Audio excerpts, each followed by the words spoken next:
This is a Sandy Boy Productions podcast.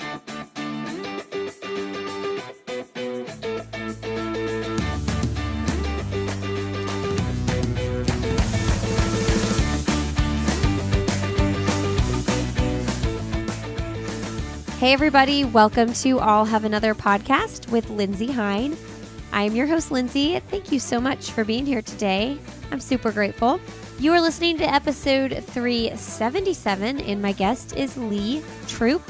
Lee is a 3-time Olympic marathoner from Australia. He ran in the 2000, 2004, and 2008 Olympics.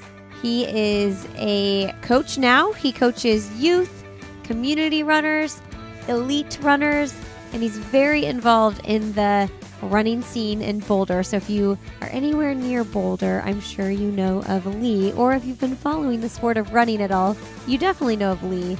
He is the coach to Jake Riley. Jake is one of the 3 men who made the Olympic marathon team for Team USA in 2020. He also coaches Carrie Verdon, who is a guest on this show here in a couple weeks.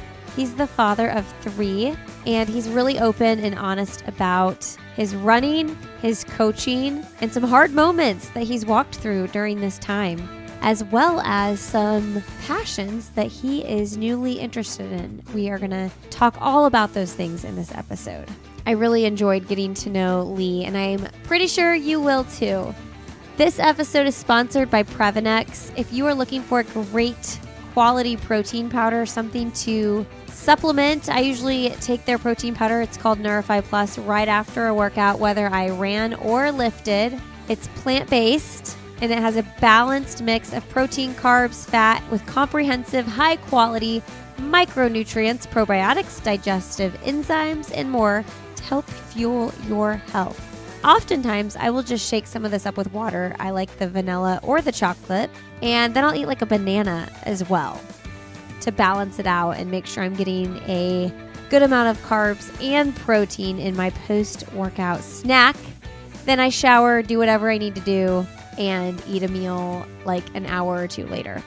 I just find it super important to go ahead and fuel pretty quick after a workout, and I know that this is a sure bet that I'm going to do it. They also have great vitamins and supplements. Their Joint Health Plus is just legit. It is one of those supplements that you might wonder, like, is this going to make my joints feel better? I'm telling you, it does. I cannot even begin to tell you how many people have reached out to me and told me, thank you, I was doubtful, and it's amazing. It delivers ingredients that are clinically proven to offer the most comprehensive and complete joint protection and relief on the market. So if you are thinking you're feeling a little achy, check it out, Joint Health Plus. All right, and listeners, you can all save 15% off your first order when you go to Previnex.com and use the code ANOTHER, and that'll get you 15% off your order. I also get my just my general good old multivitamins from them as well. That's Previnex.com. Use the code ANOTHER for 15% off your first order. Okay, friends, enjoy my conversation with Lee.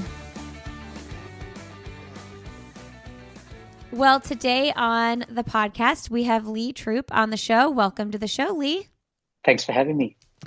Really excited to interview you. You know, I feel like I followed you on Twitter, of all places, for a very long time. Yeah, it was, I think, when I got my last contract with ASICS many years ago, they talked to me about this thing called social media, and it would be good to involve people into my running life. And I laughed because I didn't even know what social media was back then. But look at us now: Twitter, Instagram, Facebook. I'm not on TikTok, but there's just so many platforms for people to obviously engage and follow and enjoy what other people do. So it's been a good platform for me. You know, yeah, it's so fascinating to think of that, especially someone, you are what, you're 49? Turning 49 next month, yep. Okay, so like the height of your professional running career was before that. So like the game has just changed so much in terms of what people are expected to share and put out there. And honestly, like it can take a lot of energy and be time consuming if you want to do social media well. I have said this at least 100 times, but I'm glad that I didn't have social media back in my day. I think there's a lot of things to be thankful for when it comes to social media. I mean, and there are some people that do it well. There are some people that actually pay a third person or a third company to come in and help. But I think we also too live in a world of not really knowing what's reality. Totally. And, especially when we talk about things that come with mental health and things like that, I think that has a lot to do with it. People see what they believe to be true and then measure themselves up to that when really it's not. There are all sorts of different coaches and athletes and streams, but I do take a lot of it with a grain of salt, so that myself doesn't get caught up into thinking that what is unrealistic is really realistic. Gosh, that is the truth. Now you have 4 kids, don't you? 3. Oh, you have 3 kids. I got a dog that thinks he's one of my kids, but I got 3 kids, twin boys that are 11 and a 16-year-old daughter. Yeah, that's, I guess, another conversation for another day. But just everything you were saying about social media with the athletes and comparison and mental health, it's like that is one thing that I just don't want my kids to be a part of until they are at least 16, because I feel like 16, at least from what I've heard from different therapists, is that your brain is a little bit more developed that you can handle it. But man, it is a rough out there. It is. I mean, we went through a really bad stage with my daughter when she was in middle school, and a lot of that is kids come from different elementary schools, so people are trying to work out who's the alpha and who's not, and then social media is really prevalent, and, you get kids that are always taking selfies and acting like their life's great. And, we've tried to educate my daughter as well as we could. And it was a really tough experience for her, but she come out of it the other side so much better. And, she's in high school and she's got a really good head on her shoulders. She understands that a lot of kids use this to, promote themselves and propel themselves. And a lot of that comes from insecurities. And so, luckily we have a really good relationship with our daughter. We can talk about the pros and cons of social media, and more importantly, make her realize that a lot of the stuff that's out there just isn't true, and just to make sure that she can differentiate with that. And if she has a problem or with something that doesn't seem to be right, to just come and talk to us about it. So it's a tough one, and I don't think it's going to get any easier, just because there are so many more new platforms out there now, and it's tough. Now as a parent, I mean, obviously with a coach and you have athletes that, feel that they've got to do it, but as a parent, that's just a totally different ballgame again. Oh, for sure. Okay, so let's talk about coaching. I want to talk about your career too. Lee is a 3-time Olympian. He's from Australia. He's also well known right now because he's coached Jake Riley, who made the Olympic team in the epic race at the 2020 trials for the marathon. What a cool finish there. I heard you say in an interview that experience and that outcome was, did you say more rewarding than your own athletic performances? Talk to us about that a little bit. And maybe I'm misquoting you. No, you got the quote pretty much right. As an athlete, I coached myself for a lot of my career. So, I was a guy that was out there running 120 to 150 miles a week. I was accountable to myself, and, I trained at 8 o'clock every morning and 5 p.m. each afternoon, and, picked out my races and took off to do my races. And if races didn't go right, you went back and trained harder or made adjustments. If things went well, you either got carried away with it or, you wanted more and you were striving for more. So as an athlete, I was always in control of what I was doing. And I think that was probably one of the reasons why I was reluctant to have a coach, was because the buck stopped with me, basically. As a coach, it's so different, because you're not just writing out the training programs. You are there going to races. You end up becoming somewhat of a motivator, at times a psychologist, and you really ride so many emotions. When I entered this way back in 2011 to where I am now, I think I've had so many different metamorphoses of myself. And I don't know, everything is always evolving and changing. And there's so much that goes into coaching a person. And, I had great success with a lot of athletes, Sean Quigley, Laura Thweet, Jon Gray. And as we've sort of moved along, and particularly after the death of John, I've honestly found it harder to be really centered with my coaching because so much changes so quickly. And so you really just, I don't know, you're on a knife's edge all the time, making sure that their training's going well. If their training's not going well, what is it that they need to make changes with? What's happening outside of their running that's affecting their running, and what changes can you help them with so that you can get balance? We're always trying to get this platform of what I call even Steven, where everything in life is even. It doesn't have to be great, but we just don't want it to be terrible. We want as many even Steven days as possible, because that cumulative effect of so many of those days is what makes you better. And so coaching Jake and having gone through what we went through with John, and then Jake moving here and having the injuries and then having to have surgery and then trying to rebuild him back into being the athlete that he was, it was just so much more than me having coached myself and me having got to the Olympics. I mean, it was great, and I had a network of people around me that helped me, but being a coach and putting so much into the athletes that you put into, and knowing that you'll have success with some and not with others, and going through high moments, low moments, good times, bad times, and investing so many days, so many months, and so many years into someone to finally see that come to fruition, it's just amazing. And as I said, coaching the athletes to the success that I have has been probably more rewarding than coaching myself, because I controlled the narrative with just me. But when you're coaching someone, there are just so many other variables that come into place. So it's a tough gig, that's for sure. Yeah. I mean, what's been done. What work has been put in. Like the psychology of it, you've been a player in that. And now you just kind of let them go. Go do your thing on race day. There's an old saying in Australia, and that is that you can lead a horse to water and you can't make it drink. And, here with athletes, you can put every single thing in, and then once they go to the start line, you're in the hands of the gods, and you just don't know how things are going to play out. And, sometimes you have an athlete that probably gets a little bit of white line fever and they don't execute the plan early, and then they pay the price for that. You get some athletes that lack a little bit of confidence, and so they don't execute when they should.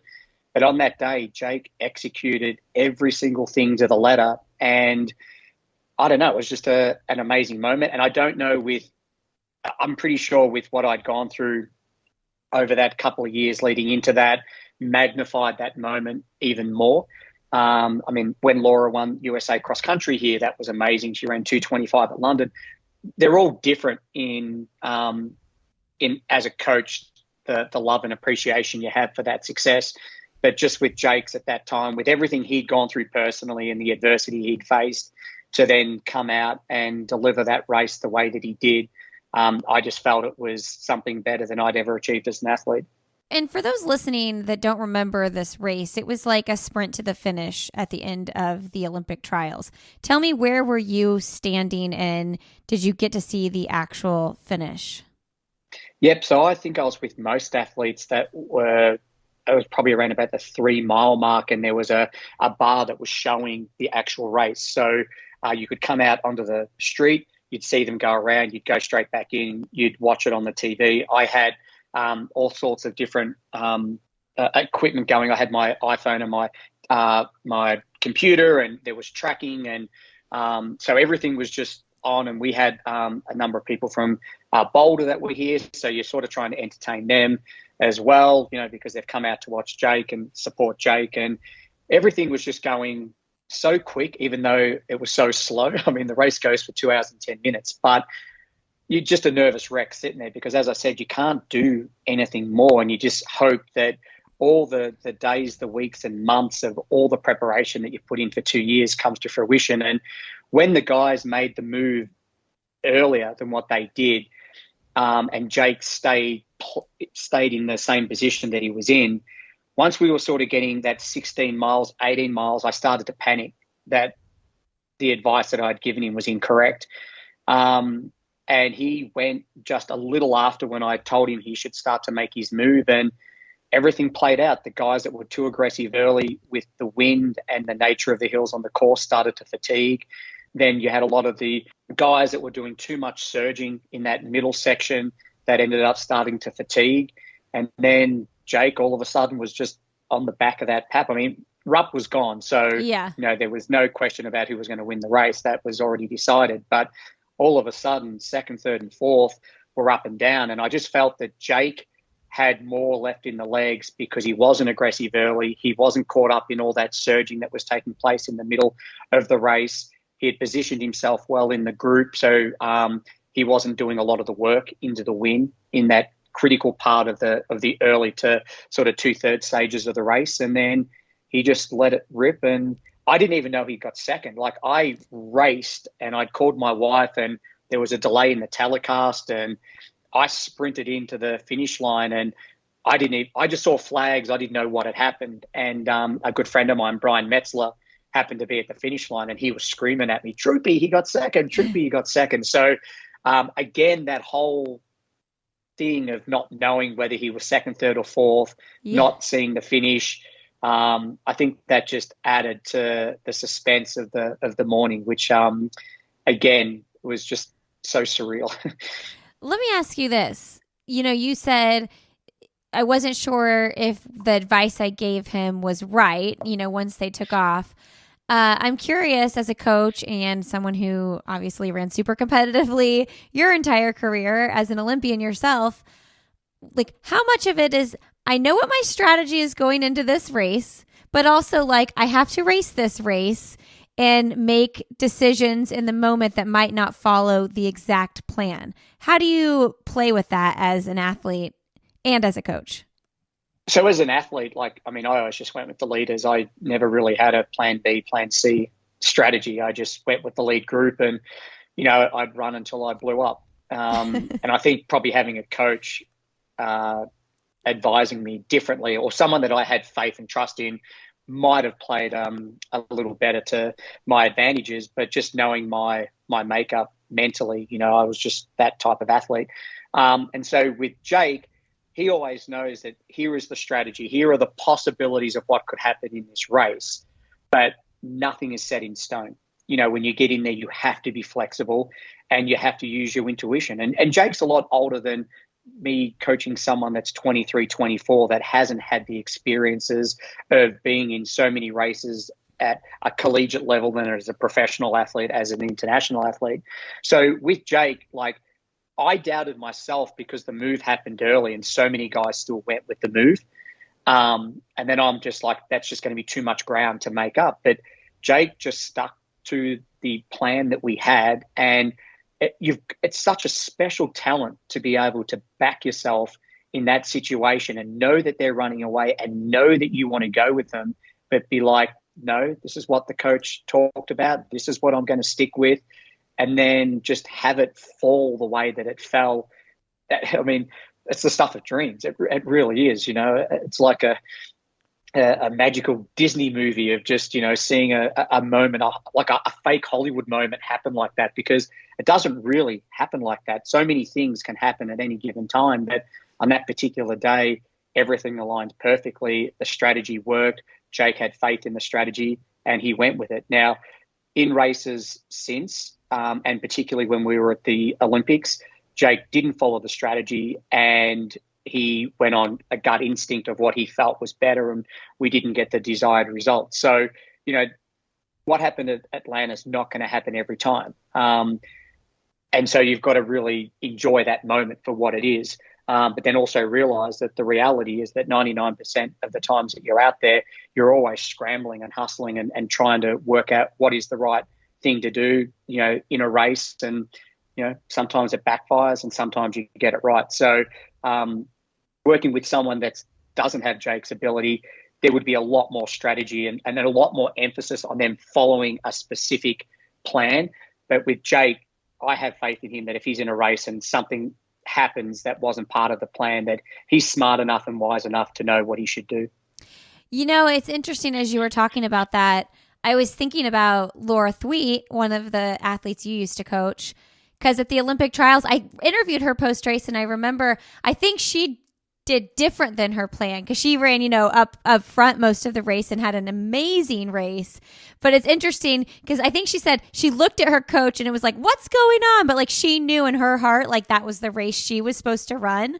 So it's just like the instinct versus the plan. You have to listen to both, really, it sounds like. Well, having coached Laura and Jake, they're completely different athletes. Laura is exactly how I was. And she just likes to be aggressive. She likes to be in control. She likes to run until her legs fall out from underneath her and she's got nothing left to give. And you've got to try and navigate and manipulate in and around what is her strength. If you take away that aggression that she has, then all of a sudden she becomes a different athlete, and that might not be a better athlete.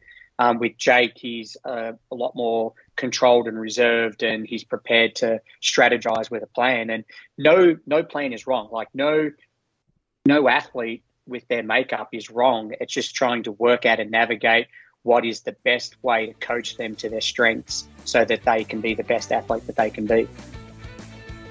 Hey everybody, a quick break here to let you know about Shoot Photography. Have you heard of them? Shoot offers 30-minute outdoor sessions that are free to book, and you only pay for the photos you love. The sessions are perfect for family portraits, maternity, milestone birthdays, engagements, personal branding, and more. I am actually scheduled to have our family photos taken this coming Sunday. It's a 30-minute session. We're really excited about it. I actually like that it's really short because there's less pressure. Like, we only have to do it for 30 minutes. I only have to get my kids to look at the camera or not look at the camera, whatever, for 30 minutes. So I'm pumped about that, and I'll share those photos on Instagram as well to see how they turned out. But this is a female-run startup, and they're in over 60 cities around the country, which is really cool. You have to go to their website to see if your city is in their territory. I know Raleigh, North Carolina, where I live is. There's multiple spots all around where I live, and also Indianapolis, where I just moved from. They're in there too. So I bet your city might be as well. So book your session. Go check out if they're in your location. Go to shoot.com. That's SHOOTT.com. When you go to purchase your photos, to get 15% off 5 or more photos, just use the code SANDYBOY, and that'll get you 15% off 5 photos or more. Remember, you book for free, and then you just purchase the photos that you want. All right, friends, back to the show. So you mentioned Jon Gray, who I talked about in the episode I did with Laura as well, because she used to run with him and was teammates with him, and he's a runner that passed away. Can you talk a little bit about how that affected your coaching and your group, and how you kind of have overcome that season of life? I don't know if that's the right way to put it, but it's just a horrible thing that happened. Yeah, I mean, there's no way to get around it. I haven't overcome it, and I don't think I ever will. And I have never been in a situation like this before. Like, I've been in a situation where I've had people pass away and things like that, but not an athlete that I was coaching that had moved here specifically to be coached by me, had entrusted me, had his battles with depression, which we were aware of, but then to take his life, it's, I don't know.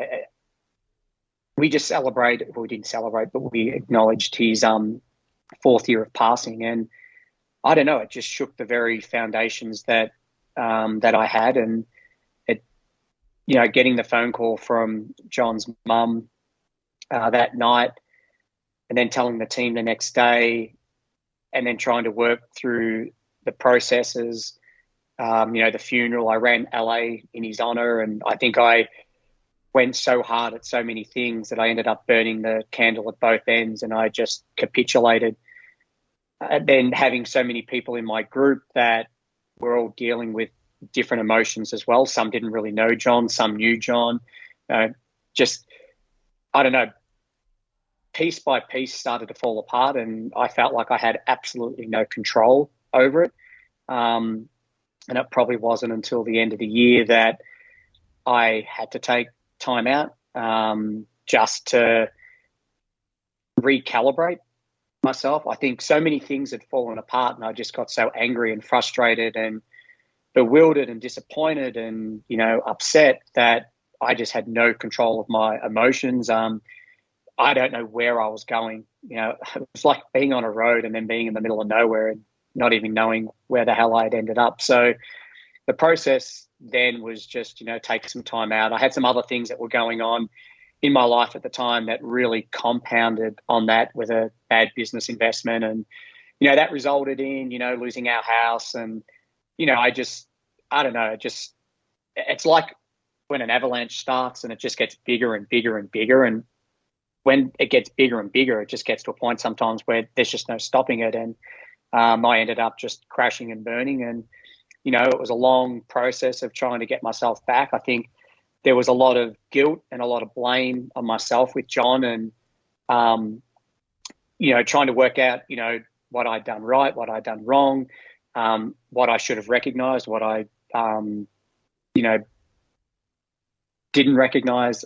So I don't know, just even though we're 4 years on, it's still tough because there are just questions that we don't have answers to. But I certainly know it's changed me definitely on a coaching sense in that my style seemed to be very reflective of me when I coached myself. I had an army dad, so, there was just no messing around, right? If you're going to do it, you do it. That's why I trained at 8, trained at 5. If people wanted to train with me, great. If they didn't, I still went at 8 and 5 o'clock. I was very regimented, very robotic for 20 years of my career.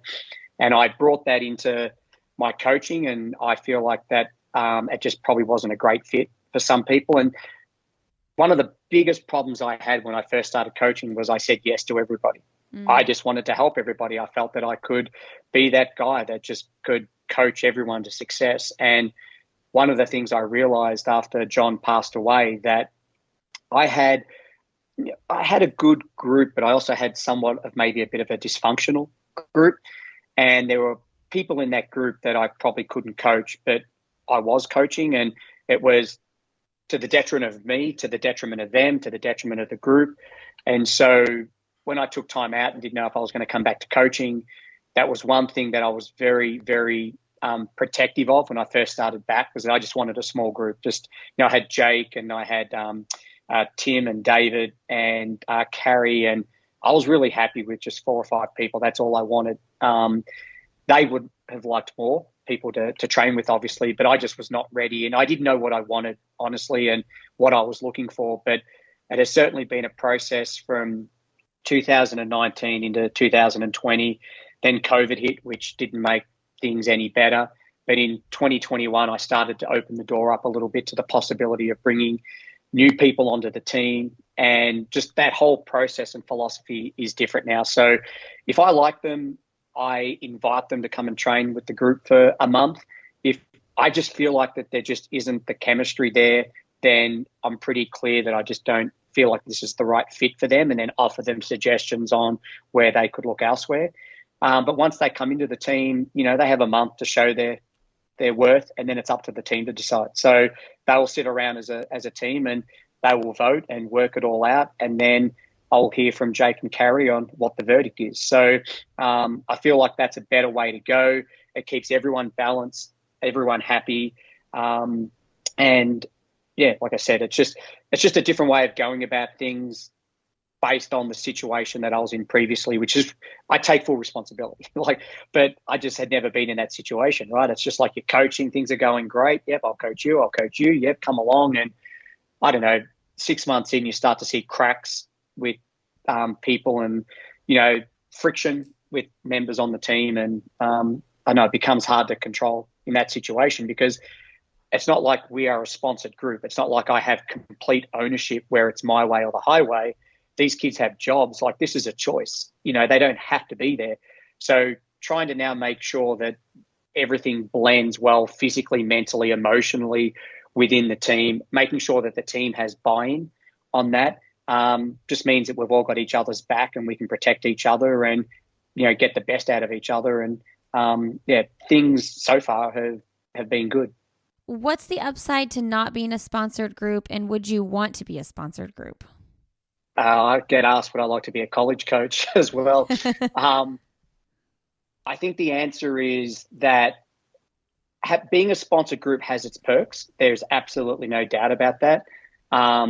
You're also pretty guided into who you will coach based on who the brands are that are sponsoring the athletes, trying to find the right fit, which again, it gets back to the problem that we do see in some groups that, an athlete that is sponsored by a brand joins a group that's sponsored by the brand. The coach goes along with it, but they might not be the right fit for the group. And so, my situation is no different than any other situation. So having a sponsored group, I think, would change the dynamics of what I want, because you can have what you want, but then you're also guided into what you should have. So I think there's blessings and curses that come with that. Right now, because we're building, I'm glad that we're not sponsored. And if we were, I would want to have the setup that I currently have. I mean, I'm a great blue collar worker, and I'm great with blue collar athletes. My success has come with athletes that haven't been great in college, or they were come out of college and they've been injured, or they're looking for redemption and a second chance. Like, they're the athletes that I have had the greatest success with, because there's just more to it than just running. Like, they're trying to balance their life. They've got to get a job. They've got to learn what it's like to be a professional athlete. They've got to book trips, and those kids I love working with, because it's not just about now, it's about the future. And whatever we can get out of them with their running, and whatever insights I can give, whatever educational tools I can give them, it's just going to make them better in the future. When they do walk away from the sport, they'll become better employees. They'll become better brothers and sisters, family members. They'll understand about commitment and dedication and honesty and all those attributes that I think sometimes are a little lost. Like, I only jokingly said to someone the other day, like, he said, what's the big thing that you want, that you like? And I said, please and thank yous, because they're a forgotten art. Like, whenever we go to restaurants, we'll always have a server compliment my children because they use their manners. And, as a coach, I want to please and I want to thank you. We don't get a lot of it most of the times. And sometimes we feel like, that we're just a commodity that's easily disposable. So on those little basic things, they're the things that I want. They're the things I know I can control. They're the things I know I want my athletes to be able to appreciate. And so that creates a whole better spectrum of where there's harmony in what we do. Now, don't get me wrong. I'm not perfect in any stretch of the imagination. I know that I'm a completely different coach than what I was 3 or 4 years ago. But if athletes are allowed to change and mold and gravitate to what they want, I think coaches should be able to do that as well. I think coaches have been stuck in this really rigid platform for such a long time that half the times you get kids wanting to coach the coach rather than actually listening and doing what the coach needs. So for me, like I said, I've got this balance of freedom that I enjoy, and I've got a good group of kids, and I definitely don't want to have a big group. We've got an amazing club. We have over 300 members in our club, and a youth program and a teens program. And I get a lot of my athletes to be involved in those programs and be involved in a lot of community aspects we do, because I want them to appreciate what they have. And at any time it could be taken away from them, and to think of those that are less fortunate. I mean, I know this is all old and, people should know this, but the reality is a lot don't. And again, it gets back to social media and all these things, and kids are out there doing all these things and pushing forward, but we still need to remind them where they come from, what they've got, where they're going, and at any time it could be taken away. And do they have the right foundations underneath them to still keep them afloat? Oh my gosh, I have so many thoughts from all the things you just said. First, when can I stop having to remind my kids to say please and thank you? Because I feel like I'm constantly reminding them. Yeah, we challenge our kids a lot, and we also take away privileges that they get as a result. And it doesn't matter who they are. If they don't know the person, there's nothing wrong with saying hello when someone says hello to them. like I said, when we're at a restaurant and they put their order in, it's always thank you afterwards. And when they get their drink and their meal put in front of them, it's, again, thank you. As I said, my dad was an army man, so it's sort of instilled and ingrained in me. But yeah, kids, athletes, they're not too dissimilar. Just the difference between athletes and kids, they're like herding cats. The athletes are a little better than that, and they know what to do. But again, it just comes back to just I don't coach for money. I coach because I love coaching. I love investing in people. I love seeing people grow. I've had people that have been part of my group that have left and have moved into other facets of their life, and we've been invited to their weddings, and they've had children, and we've been able to see their children grow up. And having that relationship outside of running, but knowing that what we had at a particular time was really valued and important and appreciated, all really cool things. So as I'm getting older, and obviously I'm having more athletes that then retire or leave, I'm now really starting to enjoy that process. Whereas when I was younger, I was still competing. I just thought there was only one way, and that was going to be my way, and there was no flexibility. And like I said, it's taken a number of different metamorphoses for me to get to this point. And that's not to say that in another 3, 5, 8 years that I'm going to not change. I'll continue to change as we move along. Yeah, I think that's a really important thing to talk about, because people get set in their ways. Like, this is what I do for a living, or this is what my job is, if this is how I train. And sometimes it's time to make a change, but it's hard to do. It can be scary to do it, because if you're used to something, that feels comfortable, right? Yeah, and I think that's the aspect of insecurity versus security, is that, changing something that you've been used to doing for so long, it creates fear because you don't know any other way. But, it's no different than going to elementary school, middle school, high school, college. Like, you're there to learn, and you're always going to be outside your comfort zone as you evolve and learn. And I think that was the problem. I had a 20-year career where I was so set in my ways, and I didn't want to coach. I fell into coaching. And so I was just like, well, this is what I did, and this is how it's going to be. But as I've got along and I've got to learn personalities, and everyone coming from completely different backgrounds, and there's different needs and wants. And I don't know, I didn't really have much of a choice. If I wanted to continue to do this, I needed to change and evolve. And as I said, I don't think I'm a better coach. I'm certainly a different coach. And even though I've had 2 different coaching styles, pre-Jon, post-Jon, I've still had great success both ways. But I just think as we move along, you have to evolve. Otherwise, you end up becoming a dinosaur, and no one wants an old dinosaur hanging around talking about the ways it used to be. What do you think needs to be talked about with mental health in regards to, young adults in this profession? And have you learned anything from the experience with Jon and these last few years? Look, I've learned a lot. I really have. One of the topics of conversation I had with my athletes last year was that I wasn't being direct enough, and I wasn't being hard enough. And I had to explain to them the fear that I had, and that I still don't know to this day whether, that was a catalyst in how things happened. And so for me, I don't want to push anyone over the edge. I don't want anyone to get to a point where there's just no retreat, no surrender. And so it's hard for me to then all of a sudden go back to adopting, that dictated way, right? And so it's just been an open point of discussion with my athletes, in that if they do something wrong, they want to be called out. And I think for me, I've just been in this cocoon for a good couple of years after Jon, where I was just too scared to say anything. It was just like, yep, no problems, yep. And I'd turn up, and I was sort of somewhat of a shell, just there to hold their hands and tell them what they needed to hear. And, I'd come home, and I don't think that benefits anyone. But it's just been a process of growing and learning over the last couple of years. And, there's no one way to tackle mental health. Everyone deals with things so differently. And I think the biggest thing that I've taken away is we never, ever know what someone is thinking. Like we never do. And I always panic if I send a text message to an athlete and I don't get a reply. Mm. Whether that's Jake or anyone else on my team, like I'm like, hey, I'm texting you. Like I need a response. I need communication. And, I think trying to build trust and faith in a system right now is really hard because of the volatility. We've obviously seen, all countries at their worst during this pandemic.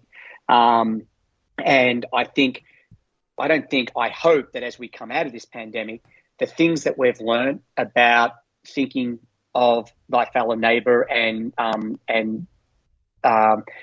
countrymen, that we take that on and that we don't forget about this. There are people that lost their jobs. There are people that lost their businesses, people that lost their houses. So much tragedy has really come in the last couple of years because of the pandemic. And I just hope that we as human beings, with what we've learned, never forget that. We don't all of a sudden move on when things are fine, and then we just go back to our ways of not caring, not having any empathy, not having any sympathy, not being there for people when we need. I mean, Boulder has gone through so much tragedy in the last year. Like, we've had a shooting, we had the massive Marshall fires that have come in. In 2013, we had these massive floods that came down from the mountains. And whenever we've seen tragedy here in this community, we have seen the very best in people rise. And, I love putting on community events and charity events and giving back. I mean, just with our events alone in the last couple of years, we've given $50,000 away to local charities. And again, it gets back that I don't do the events and coaching for money. I do it because I have a love for it. Purely from running, so much good comes from it. The mental, release, the physical release, the emotional release, like so many good things come from running that helps with mental health. And, I coach people from first timers running to run 10K and at a beginner level through to elites. And we're all interwoven with the same things. The goals are different based on ability, but we are all interwoven on wanting success and wanting to see improvement and wanting to move the needle to be better. And so when you combine all of that and then you combine community and charity, it's really awesome to see people just really rally for one another. And as I said, I've seen so much good in the last year, despite the tragedy that Boulder has faced.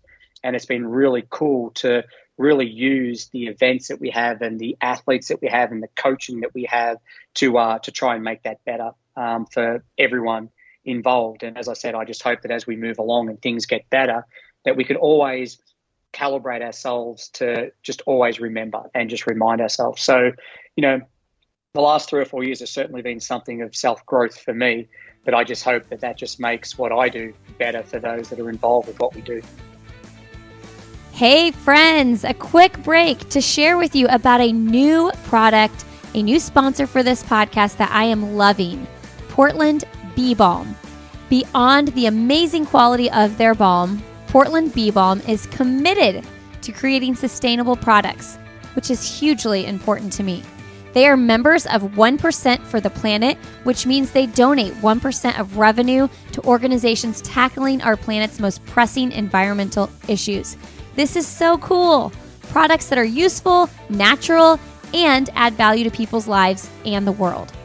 Portland Bee Balm provides the best hydration for your lips with clean and simple ingredients. Since I put balm on my lips multiple times throughout the day, it is so important to me that the products I'm using are clean and effective. Portland Bee Balm has so many different varieties of scents, but my favorite is the Oregon Mint. The ingredients they source and the packaging they use all support health and well-being to the environment and community. So awesome! Friends, go to portlandbeebalm.com and use the code SANDYBOY for 20% off your first order. All right, back to the show. I mean, it's interesting when a tragedy happens, like how much people really do step up. And it's like, you can't sustain that kind of like rising up 24/7, like every single day of the year, because the stamina wouldn't be there. But it's like, how do you get that energy, when tragedy isn't arising, but like bad things are always happening? You know what I mean? Like, how do we become a culture that always rises up? not just in tragedy? That's an amazing question because people handle tragedy so differently. Yeah. And there are some people that have just got their blinkers on, they're completely oblivious to it. And then there are other people that are severely affected, whether that is that they lost one of the 10 victims in the shooting a year ago, or whether they were one of 1,000 houses that just were burnt down to the ground. And, it's great going to some of the areas that we go to help out where they've got too much clothing.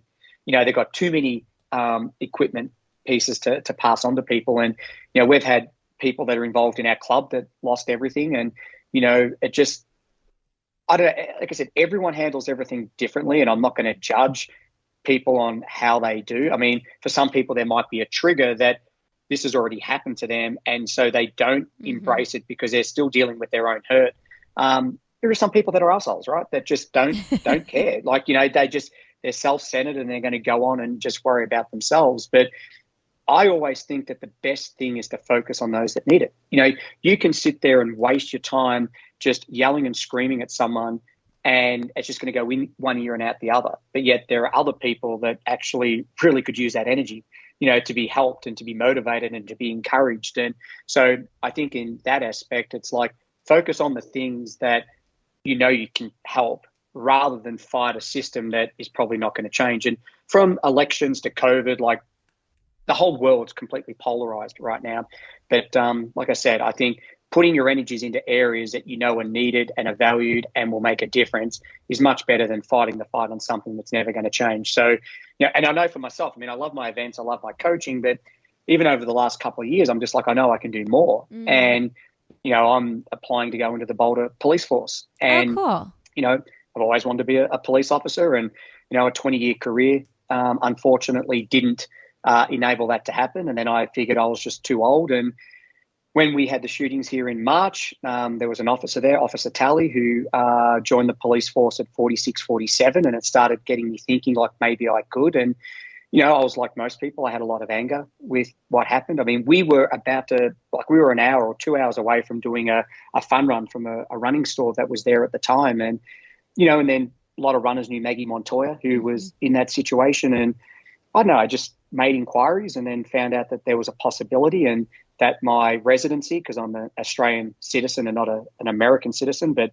being a resident, I could still join the police department. So I've spent the last 6 months going through a lot of the process, and hopefully in March, April, that'll open up where I can start the steps forward. Now, there's no guarantees that that's going to happen, but I can tell you I haven't been as excited about something like this than I have in a long time. And I think because it's actually selfishly me and it's for me. When I'm coaching people, it's great, but I'm coaching other people. And when I'm putting events on, they're great, but I'm putting events on for the community. And so, the last couple of years, it's just like, I don't even know what makes me happy anymore. What am I going to do? Anyway, this popped up, and so I'm going to give it a crack. The worst thing is that it just doesn't happen, but I'm certainly motivated and certainly excited to see where this goes. But through a lot of the tragedies that we've talked about, it just motivated me to want to do something different. So I still get to stay in Boulder. I still get to do the things that I do, and I still get to be community focused, which are all the values that I have. That's really cool. Yeah, it's like when you hear someone that's like 50 and goes back to med school or something. Like, I always wanted to be a doctor, but I thought the time had passed, and they go back and do something really cool. Or like the 85-year-old who decides she wants to go back and graduate high school. It's just like, it's never too late. The man that you talked about, was he killed in the He was. Okay. He was the police officer. There was 9 others, and he was the police officer that ran in. He was first on scene and ran in, and unfortunately was shot and killed. But we're going to have a memorial run that I'm setting up here with Runners Roost Boulder on the 20th of March, and it'll be like on a Sunday afternoon, 2:30, 3 o'clock, which is at the time when this tragedy took place. It actually took place on the 22nd of March, which is my birthday, which, that's just another thing that, as you get older, you get bummed out each year having a birthday. But now, my birthday is also tied into that. But knowing that, and I saw Maggie, I see Maggie all the time, but I think about 3 months ago when things were actually going to be serious about the police department, I actually said to her, I was like, you're one of the reasons why I wanted to do this. just as an athlete and knowing her coach Richie and knowing the situation of him messaging her and her being stuck there. I mean, it was a helpless situation, right? But I know just so many of those things that happened were just like, well, here I am. Right?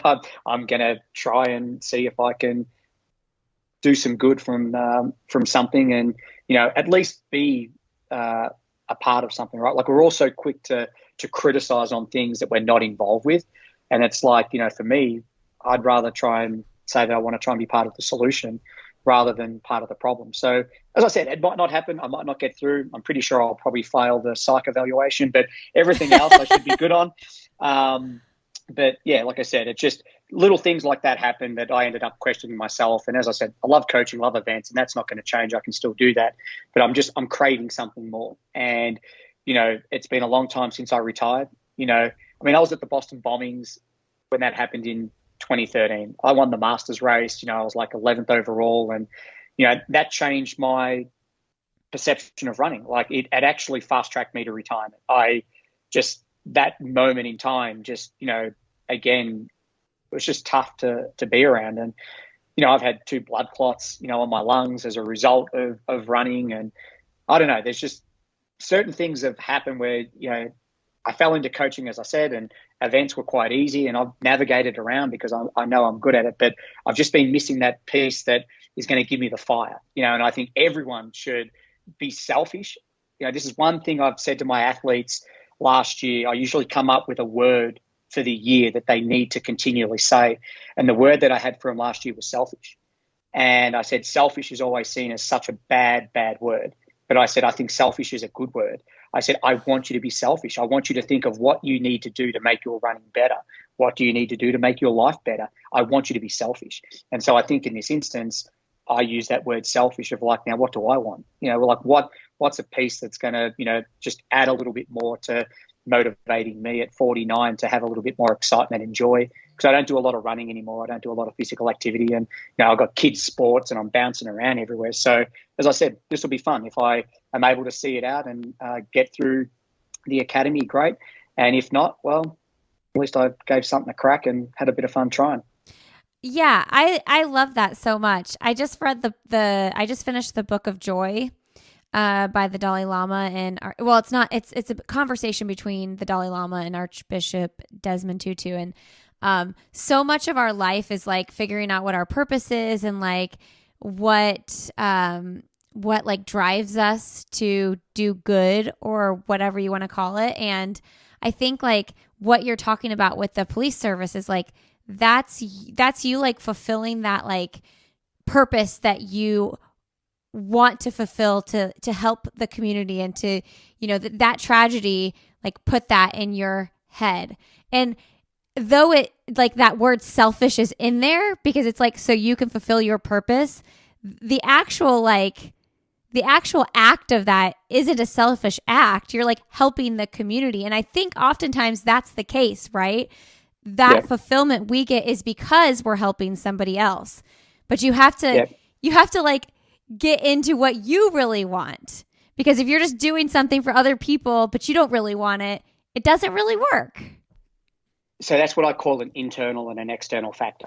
So the internal factor is that this is what I want to do. The external factor is these are the people that I benefit. These are the people that I help.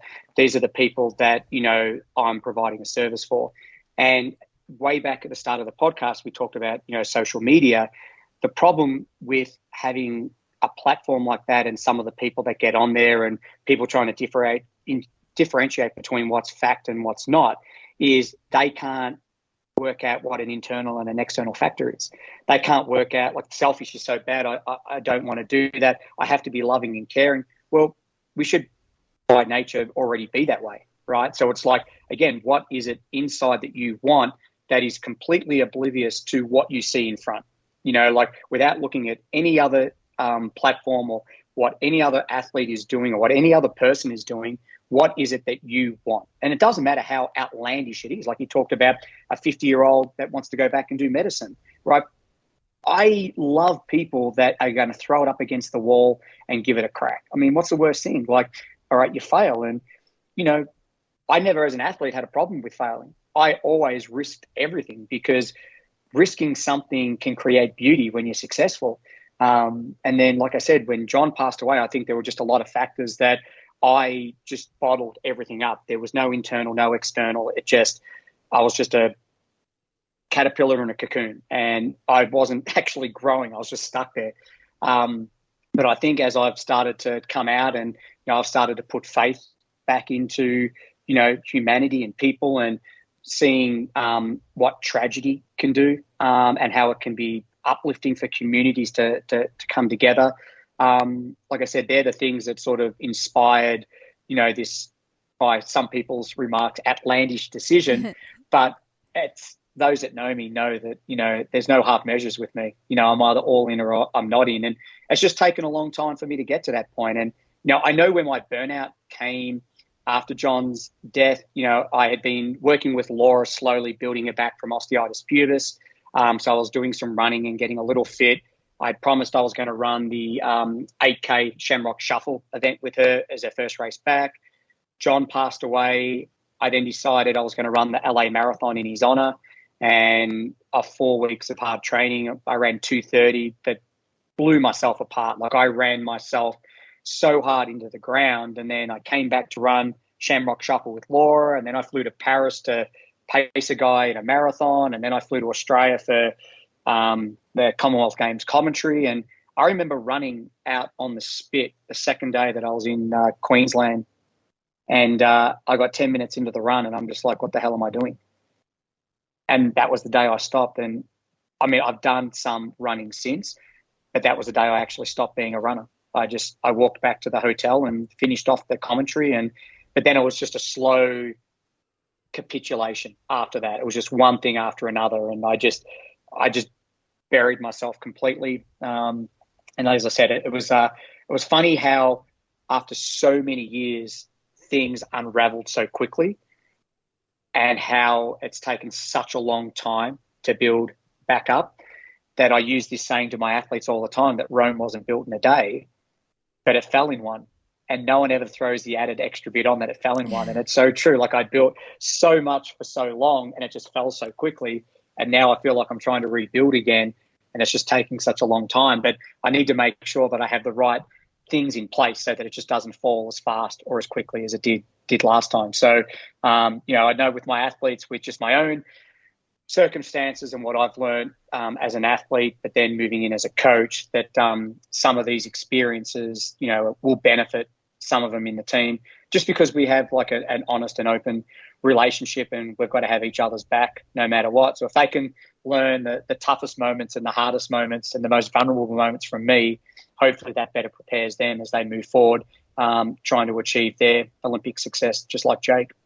Man, it's just wild to think of all the crazy things that have happened in your, not just your years as a coach, but we didn't have time to talk about the story of when you went back to Australia to train and you were assaulted and you ended up on life support. You are not even 49, and there are so many things that have happened in your lifetime that, I mean, it's just wild. And you're entering the second half now. How does that feel? It's a heck of a lot better, I got to tell you. When I turned 30, I had like a little bit of a mental breakdown, because I was just like, oh man, I'm 30, I'm so old. And then I laugh when people say that now. I get to 40 and everyone was like, oh man, the 40s aren't going to be great. I'm like, oh no, 40s will be great. I got to tell you, 40s were hard. Kids, twin boys, like adapting to a new life in the US, like they were right. The 40s were really hard, but I think that's why people appreciate the 50s, because all of a sudden they know where they are. They know what they want. Some people at this age, the kids are leaving the nest, or they're nearly ready to leave the nest. My 40s were without doubt the most challenging of my lifetime, but I'm still here. My kids are happy.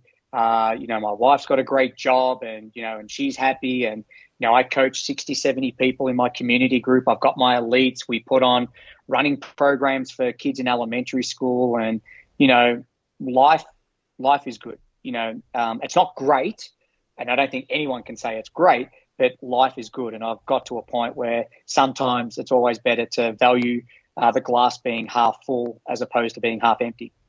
Yeah, it sounds like the community events that you guys do are super impactful and meaningful to the kids, the everyday runners out there. I mean, the elite space is just a small percentage of the people that you actually work with.